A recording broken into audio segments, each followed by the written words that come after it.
ನಮಸ್ತೆ. ಅಖಂಡ ಭಾರತ ವಾಹಿನಿಯ ಸಮಸ್ತ ವೀಕ್ಷಕರಿಗೂ ಸ್ವಾಗತ. ನಾನು doctor Saritha T, SDM Ayurveda college ಆಸ್ಪತ್ರೆ ಸಂಶೋಧನಾ ಕೇಂದ್ರ. ಇಲ್ಲಿ ನಾನು ರೋಗ ನಿದಾನ ವಿಭಾಗದಲ್ಲಿ ಸಹಾಯಕ ಪ್ರಾಧ್ಯಾಪಕವಾಗಿ ಕಾರ್ಯನಿರ್ವಹಿಸ್ತಾ ಇದ್ದೇನೆ. ಆಸ್ಪತ್ರೆಯಲ್ಲಿ ನಾನು ಮನೋರೋಗ ವಿಭಾಗದಲ್ಲಿ ಕಾರ್ಯನಿರ್ವಹಿಸ್ತಾ ಇದ್ದೇನೆ. ಇಂದಿನ ಈ ಸಂಚಿಕೆಯಲ್ಲಿ ನಾನು ಮಧುಮೇಹದ ಬಗ್ಗೆ ಮಾತನಾಡಲು ಇಚ್ಛಿಸ್ತೇನೆ.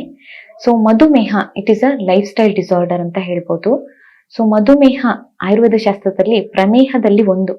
ಈ ಪ್ರಮೇಹ ಎನ್ನುವ ಕಾಯಿಲೆಗಳು ಹೇಗೆ ಬರ್ತದೆ ಅಂತ ಹೇಳಿದ್ರೆ, ಆಸ್ಯ ಸುಖಂ ಸ್ವಪ್ನ ಸುಖಂ ದದೀನಿ ಗ್ರಾಮ್ಯೋದಕ ಮಾಂಸರಸಂ ಪಯಾಂಸಿ ನವಾನ್ನಪಾನಂ ಗುಡವೈಕೃತಂ ಚ ಪ್ರಮೇಹ ಹೇತು ಕಫಕೃತ್ಸ ಸರ್ವಂ ಅಂತ ಹೇಳಿರ್ತಾರೆ.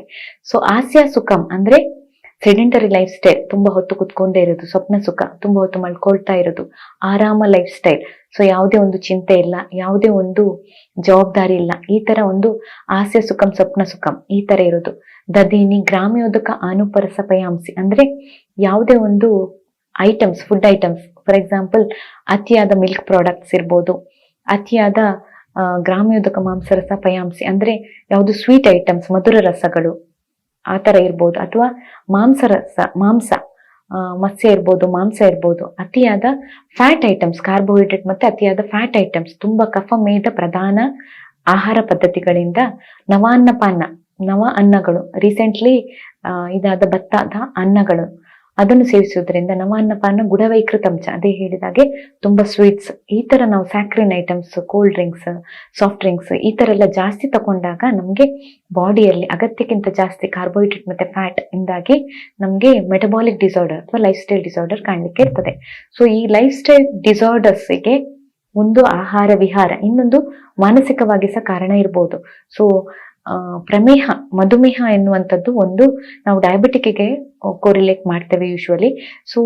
ಒಂದು ಆಹಾರಜ ಕಾಸಸ್ ಆದ್ರೆ, ಇನ್ನೊಂದು ವಿಹಾರಜದೆ, ಅತಿಯಾದ ಒಂದು ಸೆಡೆಂಟರಿ ಲೈಫ್ ಸ್ಟೈಲ್, ಇನ್ನೊಂದು ಮಾನಸಿಕ ಕಾಯಿಲೆಗಳು, ಮಾನಸಿಕವಾಗಿ ಒತ್ತಡ ಇರುವಂತದ್ದು, ಸ್ಟ್ರೆಸ್ ರಿಲೇಟೆಡ್ ಅಥವಾ ಉದ್ವೇಗ ಇರುವಂತದ್ದು, ಬೇರೆ ಏನಾದ್ರೂ ಪ್ರಾಬ್ಲಮ್ ಇರುವಂತದ್ದು, ಈ ತರದಿಂದ ಸಹ ನಾವು ಮಧುಮೇಹದಂತಹ ರೋಗಗಳನ್ನು ಕಾಣ್ತೇವೆ.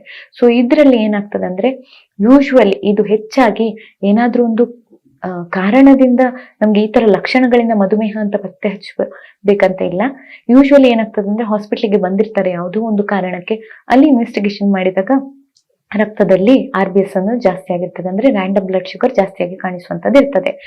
ಯೂಶುವಲಿ ಇದು ಸೈಲೆಂಟ್ ಆಗಿದ್ರೆ ಗೊತ್ತಾಗುದಿಲ್ಲ. ಅಂದ್ರೆ ಇದ್ರದ್ದು ಬಹು ಆವಿಲ ಮೂತ್ರತ ಎನ್ನುವಂತ ಒಂದು ಸಿಂಪ್ಟಮ್, ಅಂದ್ರೆ ಜಾಸ್ತಿಯಾಗಿ ಒಂದು ಮೂತ್ರ ಹೋಗುವಂತದ್ದು.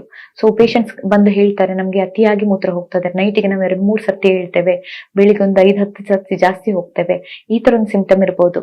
ಅತಿಯಾದ ಬಾಯಾರಿಕೆ ಆಗುವಂತದ್ದು ಇರ್ಬೋದು. ಈ ತರ ಒಂದು ಸಿಂಪ್ಟಮ್ ಅಲ್ಲಿ ಕಾಣಿಸಕ್ಕೆ ಸಿಗ್ತದೆ.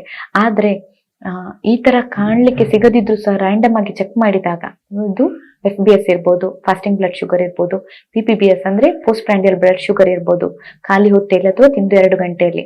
ಅಥವಾ ನಾವು ಇದಕ್ಕೆ ಒಂದು HbA1c ಅಂತ ಒಂದು ಟೆಸ್ಟ್ ಮಾಡ್ತೇವೆ. ಅಂದ್ರೆ ನಮ್ಮ ರಕ್ತದಲ್ಲಿ ಲಾಸ್ಟ್ 3 ಮಂತ್ಸ್ ಅಲ್ಲಿ, ಲಾಸ್ಟ್ 3 ತಿಂಗಳಲ್ಲಿ ನಮ್ಮ ಬಾಡಿಯಲ್ಲಿ ಶುಗರ್ ಅಂಶ ಎಷ್ಟಿದೆ ಅಂತಂದು ತಿಳಿದುಕೊಳ್ಳುವಂತ ಒಂದು ಟೆಸ್ಟ್ HbA1c. ಇದ್ರಲ್ಲಿ ನಾರ್ಮಲ್ ಲಿಮಿಟ್ ಗಿಂತ ಜಾಸ್ತಿ ಇದ್ರೆ ಅದನ್ನು ಸಹ ನಾವು ಪ್ರೀ ಡಯಾಬಿಟಿಕ್ ಮತ್ತೆ ಡಯಾಬಿಟಿಕ್ ಅಂತ ಕರಿತೇವೆ. ಈ ತರ ಕಾಯಿಲೆ ಬಂದಾಗ ಏನ್ ಮಾಡುವಂತದ್ದು? ಹೆದ್ರಿ ಬಿಡ್ತಾರೆ ಜನರು, ನಮ್ಗೆ ಒಂದು ಶುಗರ್ ಇದೆ ಅಥವಾ ನಮ್ಗೆ ಇದು BP ಇದೆ, ನಮ್ಗೆ ಕಾಯಿಲೆ ಇದೆ ಅಂದ್ರೆ ಹೆದ್ರಿ ಬಿಡ್ತಾರೆ. ಹೆದರುವಂತದ್ದು ಯಾವುದೇ ಅವಶ್ಯಕತೆ ಇಲ್ಲ. ಇದು ಇನಿಷಿಯಲ್ ಸ್ಟೇಜಸ್ ಅಲ್ಲಿ ಬಂದಾಗ ನಾವು ಪಥ್ಯವನ್ನು ಸರಿ ಮಾಡ್ಕೊಂಡ್ರೆ ಅಥವಾ ಇನಿಷಿಯಲ್ ಡೋಸಸ್ ಮೆಡಿಸಿನ್ ಇಂದಾನೆ ಎಷ್ಟೋ ಜನ ಪ್ರೀ ಡಯಾಬಿಟಿಕ್ ಮತ್ತೆ ಇನಿಷಿಯಲ್ ಸ್ಟೇಜಸ್ ಆಫ್ ಡಯಾಬಿಟಿಸ್ ಅಲ್ಲಿ ಅವರನ್ನು ಕ್ಯೂರ್ ಮಾಡಿದ್ದುಂಟು. ಇದನ್ನು ಆದಷ್ಟು ಬೇಗ ಪತ್ತೆ ಹಚ್ಚೋದು ಒಂದು ನಮ್ಗೆ ಪ್ರಮುಖವಾದಂತದ್ದು. ಒಂದು ಆದಷ್ಟು ಬೇಗ ಪ್ರಮುಖ ಹಾಗೆ ನಾವು ಪತ್ತೆ ಹಚ್ಚಿದಾಗ ಅದನ್ನು ನಾವು ಸ್ಟಾಪ್ ಮಾಡ್ಬೋದು. ಅಂದ್ರೆ ಮೆಡಿಸಿನ್ ಇಂದ ಸ್ಟಾಪ್ ಮಾಡಿ ನಾವು ಎವ್ರಿ 6 ಮಂತ್ಸ್ ನಾವು ಒಮ್ಮೆ ಬ್ಲಡ್ ಟೆಸ್ಟ್ ಮಾಡುವಾಗ ರಿಪೋರ್ಟ್ಸ್ ನಾರ್ಮಲ್ ಬರೋದುಂಟು. ಅದಕ್ಕೆ ನಾವು ಹೇಳುವಂತದ್ದು ಫಸ್ಟ್ ಪ್ರಿವೆನ್ಷನ್. ಒಂದು ನಮ್ಮ ಆಹಾರ ಪದ್ಧತಿಯಿಂದಾಗ್ಲಿ ವಿಹಾರದಿಂದಾಗ್ಲಿ ಒಂದು ಪ್ರಿವೆಂಟ್ ಮಾಡುವಂತದ್ದು. ಯಾವ್ದು ನಾವು ಪಾಸಿಟಿವ್ ಫ್ಯಾಕ್ಟರ್ ಅನ್ನು ಹೇಳಿದೇವ, ಆ ಪಾಸಿಟಿವ್ ಫ್ಯಾಕ್ಟರ್ ನಿಲ್ಲಿಸಿದ್ರೆ ಅದು prevention. Prevention is better then cure ಹೇಳಿದಾಗೆ, ಒಂದು ರೋಗ ಬಾರದ ಹಾಗೆ ನಾವು ಪ್ರಿವೆಂಟ್ ಮಾಡ್ಕೊಳ್ಳೋದು. ಯಾಕಂತ ಹೇಳಿದ್ರೆ ಇದು ಹೆಚ್ಚಾಗಿ ರಿಸ್ಕ್ ಫ್ಯಾಕ್ಟರ್ ಇರ್ತದೆ. ಯಾರಿಗೆ? ನಮ್ಮ ಅಮ್ಮ ಅಥವಾ ಅಪ್ಪನಿಗೆ ಇದ್ರೆ. ಸೊ ಅಮ್ಮ ಅಪ್ಪ ಇಬ್ಬರಿಗೂ ಇದ್ರೆ 100% ರಿಸ್ಕ್ ಮಕ್ಕಳಿಗೆ ಇರ್ತದೆ. ರಿಸ್ಕ್ ಅಂದ್ರೆ ಅವ್ರಿಗೆ ಬರ್ತದೆ ಅಂತಾನೆ ಅಲ್ಲ, ಬರುವ ಚಾನ್ಸಸ್ ಜಾಸ್ತಿ ಇರ್ತದೆ. ಅದೇ ನಮ್ಮದು ಒಬ್ರು ಪೇರೆಂಟ್ಗೆ ಇದ್ರೆ ಒಂದು 50% ರಿಸ್ಕ್ ಅಂತ ಹೇಳ್ತದೆ. ನಮ್ಮ ಫ್ಯಾಮಿಲಿಯಲ್ಲಿ ಒಂದು ಸೈಡ್ ಅಲ್ಲಿ ಇದ್ರೆ 50% ರಿಸ್ಕ್ ಇರ್ತದೆ. ಯಾರಿಗೆ ನಮ್ಮ ಪೇರೆಂಟ್ಸ್ ಅಲ್ಲಿ ಉಂಟಂತ ಗೊತ್ತಾದ್ರೆ, ಅದು ಈ ಸೆಡೆಂಟರಿ ಲೈಫ್ ಸ್ಟೈಲ್ ಆಗ್ಲಿ, ಈ ಆಹಾರ ಪದ್ಧತಿಯನ್ನು ಸರಿ ಮಾಡ್ಕೊಂಡ್ರೆ ಅವರಿಗೆ ಬರುವ ಚಾನ್ಸಸ್ ತುಂಬಾ ಕಡಿಮೆ ಇರ್ತದೆ. ಸೊ ಇದನ್ನೊಂದು ಮಾಡ್ಕೊಳ್ಳುವಂತದ್ದು. ಒಂದು ವೇಳೆ ಇದು ಬಂದ್ರೆ ಆದಷ್ಟು ಬೇಗ ಒಂದು ತಜ್ಞರನ್ನು ಅವರನ್ನು ಸಂಪರ್ಕಿಸಿ ಅದಕ್ಕೆ ತಕ್ಕ ಮೆಡಿಸಿನ್ ಅನ್ನು ಸ್ಟಾರ್ಟ್ ಮಾಡುದು, ಅದಕ್ಕೆ ತಕ್ಕ ಪಥ್ಯವನ್ನು ಫಾಲೋ ಮಾಡುದು. ಎವ್ರಿ ಮಂತಿಗೊಮ್ಮೆ, ಎವ್ರಿ 2 ಮಂತ್ಸಿಗೊಮ್ಮೆ ಬ್ಲಡ್ ಚೆಕ್ಅಪ್ ಮಾಡುದು, ಎವ್ರಿ 3 ಮಂತ್ಸಿಗೊಮ್ಮೆ HbA1c ಟೆಸ್ಟ್ ಮಾಡ್ತಾ ಇರೋದು. ಮತ್ತೆ ರೆಗ್ಯುಲರ್ ಆಗಿ ಚೆಕ್ಅಪ್ ಮಾಡ್ಕೊಂಡು ರೆಗ್ಯುಲರ್ ಆಗಿ ಮೆಡಿಸಿನ್ಸ್ ತಗೊಳ್ತಾ ಇದ್ದವರಿಗೆ ಯಾವುದೇ ರೀತಿ ದುಷ್ಪರಿಣಾಮಗಳು ಆಗೋದಿಲ್ಲ. ಸೊ ಯೂಶುವಲಿ ಪೇಷಂಟ್ಸ್ ಏನ್ ಮಾಡ್ತಾರೆ, ಇನಿಷಿಯಲ್ ಸ್ಟೇಜಸ್ ಅಲ್ಲೆಲ್ಲ ಮೆಡಿಸಿನ್ಸ್ ಕರೆಕ್ಟ್ ಆಗಿ ತಗೊಳ್ತಾರೆ. ಮತ್ತೆ ನಮ್ಗೆ ಶುಗರ್ ಉಂಟು ಅಂತ ಹೇಳ್ಕೊಳ್ಳಿಕ್ಕಿಲ್ಲ, ಅದಕ್ಕೋಸ್ಕರ ಅವ್ರು ಮೆಡಿಸಿನ್ ಸ್ಟಾಪ್ ಮಾಡೋದುಂಟು. ಯಾರೇ ಅಬ್ರಪ್ಟ್ ಆಗಿ ಮೆಡಿಸಿನ್ಸ್ ಅನ್ನು ಸ್ಟಾಪ್ ಮಾಡಬಾರ್ದು. ಯಾಕಂದ್ರೆ ಇದರಿಂದ ಕೆಟ್ಟ ಪರಿಣಾಮ ಆಗುವ ಚಾನ್ಸಸ್ ಇರ್ತದೆ.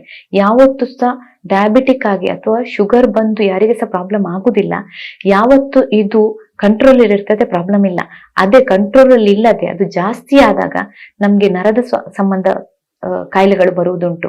ರೆಟಿನೋಪತಿ, ಕಣ್ಣಿನ ಸಮಸ್ಯೆಗಳು ಬರುವುದುಂಟು. ಕಿಡ್ನಿ ಸಮಸ್ಯೆಗಳು ಬರುವುದುಂಟು. ನ್ಯೂರೋಪತಿ, ನರದ್ದು, ರೆಟಿನೋಪತಿ, ಈ ತರ ಯಾವುದೇ ಒಂದು ಉಪದ್ರವ ಅಂತ ಹೇಳ್ತೇವೆ ನಾವು, complication of the disease start ಆಗೋದುಂಟು. ಅಥವಾ ಹೃದ್ರೋಗದಂತಹ ಕಾಯಿಲೆಗಳು, ಕಾರ್ಡಿಯೋವ್ಯಾಸ್ಕ್ಯುಲರ್ ಡಿಸೀಸ್, ಯಾವುದೇ ಒಂದು ನಾವು ಕೇಳಿರ್ತೇವೆ MI ಅಥವಾ ಕಾರ್ಡಿಯೋವ್ಯಾಸ್ಕ್ಯುಲರ್, ಇದು ಯಾವುದು ಹೃದ್ರೋಗ, ಯಾವುದು IST ಅಂತ ಹೇಳ್ತೇವೆ, ಹೃದಯಾಘಾತ ಅಂತ ಹೇಳ್ತೇವೆ. ಈ ತರ ಎಲ್ಲ ಆಗುವ ಚಾನ್ಸಸ್ ಇರ್ತದೆ. ಅಥವಾ ಒಂದು ಸೈಡ್ ವೀಕ್ನೆಸ್, ಪಕ್ಷಾಘಾತದಂತ ಕಾಯಿಲೆಗಳು ಆಗ್ಬೋದು. ಸೊ ಯಾವತ್ತು ನಮ್ಮ ಬಾಡಿಯಲ್ಲಿ ನಮ್ಗೆ ಡಯಾಬಿಟಿಕ್ ಇದ್ರೆ ಅದು ನಮ್ಗೆ ದುಷ್ಪರಿಣಾಮ ಮಾಡುವುದಿಲ್ಲ, ಯಾವಾಗ ಅದು ನಮ್ಗೆ ಕಂಟ್ರೋಲ್ ಅಲ್ಲಿ ಇದ್ದಾಗ. ಅದೇ ಯಾವತ್ತು ನಾವು ಇರ್ರೆಗ್ಯುಲರ್ ಮೆಡಿಕೇಶನ್ ಮಾಡುದು, ಮಧ್ಯದಲ್ಲಿ ಮೆಡಿಸಿನ್ಸ್ ಬಿಡುದು, ಮಧ್ಯದಲ್ಲಿ ಅಪಥ್ಯ ಸೇವನೆ ಮಾಡುದು, ಈ ತರ ಎಲ್ಲ ಮಾಡಿದಾಗ ಅದು ನಮ್ಗೆ ಕೆಟ್ಟ ಪರಿಣಾಮಕ್ಕೆ ಕಾರಣವಾಗ್ತದೆ.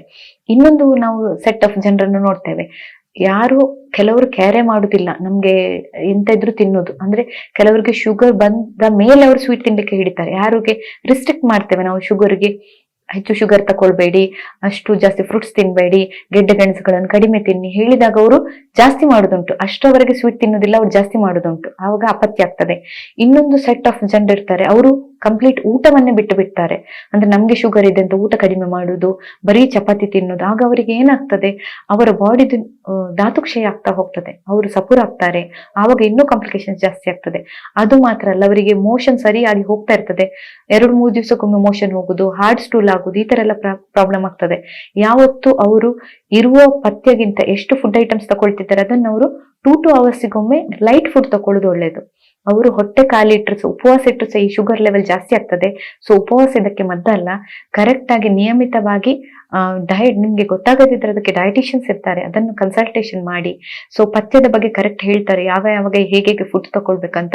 ಸೊ ಎವ್ರಿ 2 ಅವರ್ಸಿಗೊಮ್ಮೆ ಫುಡ್ ತಗೊಂಡ್ರೆ ನಮ್ಗೆ ಹಸಿವೆ ಸಹ ಜಾಸ್ತಿ ಆಗೋದಿಲ್ಲ, ಶುಗರ್ ಸಹ ಕಂಟ್ರೋಲಿಗೆ ತರುವಂತ ಪಥ್ಯಗಳನ್ನು ಹೇಳಲಾಗ್ತದೆ. ಸೊ ಶುಗರ್ ಬಂದ್ರೆ ಹೆದರ್ಕೊಳ್ಳುವಂತದ್ದು ಏನಿಲ್ಲ. ಡಯಾಬಿಟಿಸ್ ಎನ್ನುವ ಕಾಯಿಲೆ ಬೇರೆ ಕಾಯಿಲೆ ತರನೇ ಏನು ದೊಡ್ಡ ಸಮಸ್ಯೆ ಅಲ್ಲ. ಬಟ್ ಇದನ್ನು ನೀವು ನಿಯಮಿತವಾಗಿ ಸರಿಯಾಗಿ ವ್ಯಾಯಾಮ ಮಾಡೋದ್ರಿಂದ, ಪ್ರಾಪರ್ ಎಕ್ಸರ್ಸೈಸ್ ಮಾಡೋದ್ರಿಂದ, ಜಸ್ಟ್ ಒಂದು ವಾಕಿಂಗ್ ಮಾಡೋದ್ರಿಂದ, 1/2 an hour ವಾಕಿಂಗ್ ಸಹ ನಮ್ಗೆ ತುಂಬಾ ಹೆಲ್ಪ್ಫುಲ್ ಆಗ್ತದೆ. ಅಥವಾ ಯೋಗ ಪ್ರಾಣಾಯಾಮ ಎಲ್ಲ ಮಾಡೋದ್ರಿಂದ ನಮ್ಮ ಮನಸ್ಸು ಸಹ ಕರೆಕ್ಟ್ ಆಗಿರ್ತದೆ. ಮತ್ತೆ ನಾವು ಆಹಾರದಲ್ಲಿ ಮಿತವಾಗಿ ಇರುವುದರಿಂದ ನಾವು ಇದು ರೋಗವನ್ನು ಪ್ರಿವೆನ್ಷನ್ ಸಹ ಮಾಡ್ಬೋದು.